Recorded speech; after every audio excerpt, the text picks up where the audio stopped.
Olá, boa tarde, gente, tudo bem? E aí? Vocês já participaram da enquete lá do INEP? Vocês querem que o Enem seja adiado em 30 ou em 60 dias? É interessante vocês participarem logo, tá? Gente, eu vim aqui responder as questões 12 a 14, tá bom? Vim aqui responder essas questões pra vocês. Na verdade, responder não, corrigir a palavra correta, tá? Então vamos lá começar. Eu sempre leio, gente, o comando da questão para ver se realmente vou precisar do texto, para eu não perder tempo. Levando em consideração seus conhecimentos, é possível inferir pela leitura do fragmento. Então, vamos precisar do fragmento. Creio que os críticos puristas me perdoem, mas eu vou começar citando a confissão de Cecília Meirelles. Perguntada sobre qual seria seu maior defeito, ela respondeu: uma certa ausência do mundo. Aceitamos a expressão da autora, que é sugestiva.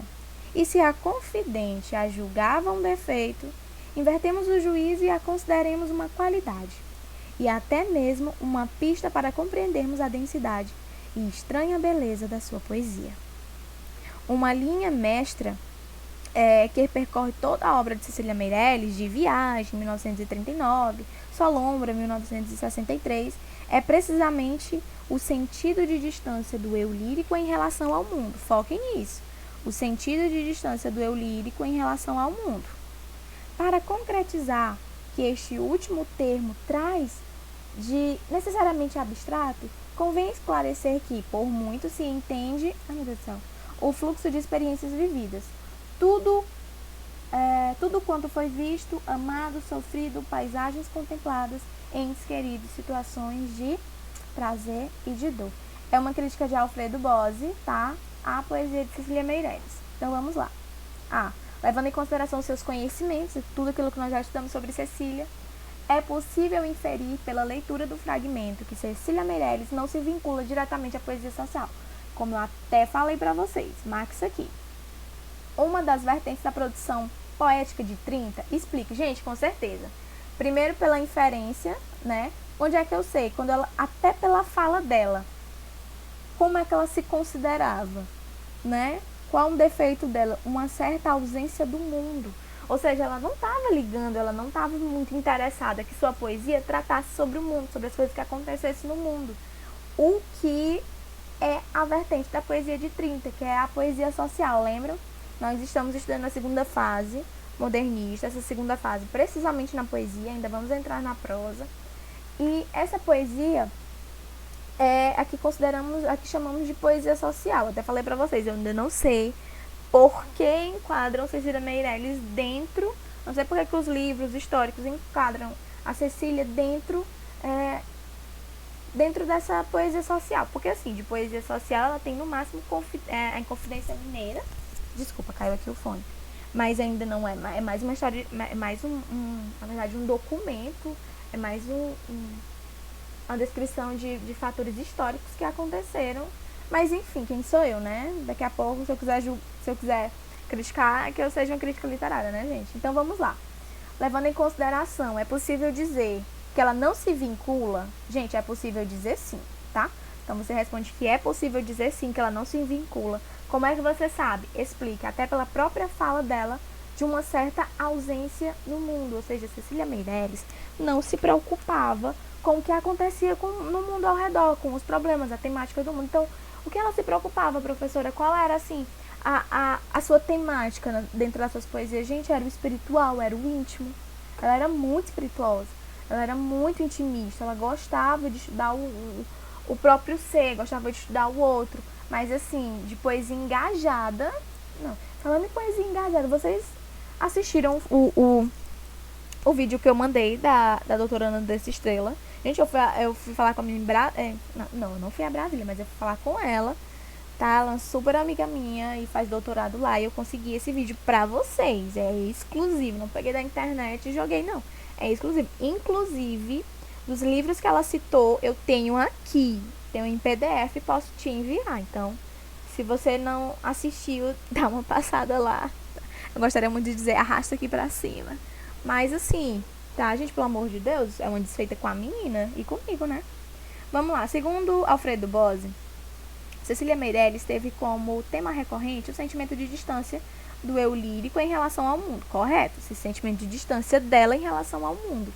Sabendo disso, pesquise 3 poemas que da poetisa que evidenciaram essa tendência e explique quais são os temas que ela abordou em cada um deles. Gente, eu sugiro para vocês até o que já está no livro de vocês, né? Geralmente, o que ela vai abordar é tendência espiritualista, intimista, do ser dela, da tristeza ou das alegrias, porque como eu falei para vocês, assim, a parte biográfica dela é muito triste, ela é regada de luto, o tempo inteiro alguém morrendo na casa dela. Mas eu sugiro para vocês Cântico 2, tem até no livro, deixa eu ver a página. Pronto, página 10, sugiro para vocês Cântico 2, sugiro para vocês Assim Moro em Meu Sonho, que eu acho que também tá no livro, e sugiro o meu preferido, que é Epigrama número 8. Uma delícia, esse poema pra mim é o meu preferido dela, assim, incrível, incrível, tá? E vocês vão lá pesquisar e já dei aqui de mão beijada 3 poemas pra vocês, certo? Então vamos lá pra essa questão. Se é de completar, com certeza eu vou precisar do texto. Com certeza mesmo. Então vamos lá. Primeira questão. Primeiro grande poeta a se afirmar após as estreias modernistas, Carlos Drummond de Andrade publica na década de 30 os livros Alguma Poesia e Brejo das Almas, marcadas pelo individualismo e pelo humor do poeta gauche. Lembrando que gauche é uma expressão francês que significa errado, que significa torto, sabe? A pessoa que nunca se enquadrou no mundo, tá bom? Então vamos lá. Entretanto, desde o Sentimento do Mundo, publicado no início da década de 40, nota-se a emergência de uma... Na década de 40, gente, na década de 40 é o início, como é que posso dizer, não digo o início, no caso dele já estava desde 30, mas assim, dentro da temática de Carlos Drummond, que é o que nós estamos estudando aqui, né, ele está falando dele, em 40, e principalmente com a publicação desse livro, começa aqui um senso, como é que eu posso falar para vocês, sem dar a resposta, começa aqui, dentro dessa poesia de 40 dele, um senso mais social, um senso mais ativo, um senso mais atuante. Então daqui a gente tem até a letra B, né? Aqui é só você entender que é Carlos Drummond de Andrade que a questão está falando. Na década de 40 começou o senso dele da poesia social. Dentro da poesia social, o senso que mais se enquadra aqui é a letra B. Então daqui vocês já respondem a questão, certo? Carlos Drummond, na década de 40, inicia sua poesia social. Tudo bem? Então vamos lá para a segunda. Gente, eu vou correr aqui para o vídeo não ficar muito grande e vocês poderem assistir tudo. Vamos lá, ler e responda os itens. Vou precisar do texto? Vou. A letra A já diz qual o tema, né? Então vamos lá. Texto 1. Até o fim. Quando eu nasci, veio um anjo safado, um chato de um querubim, e decretou que eu estava predestinado a ser errado assim. Já de sair da minha estrada entortou, mas eu vou até o fim. Aqui é um trecho de Carlos Drummond.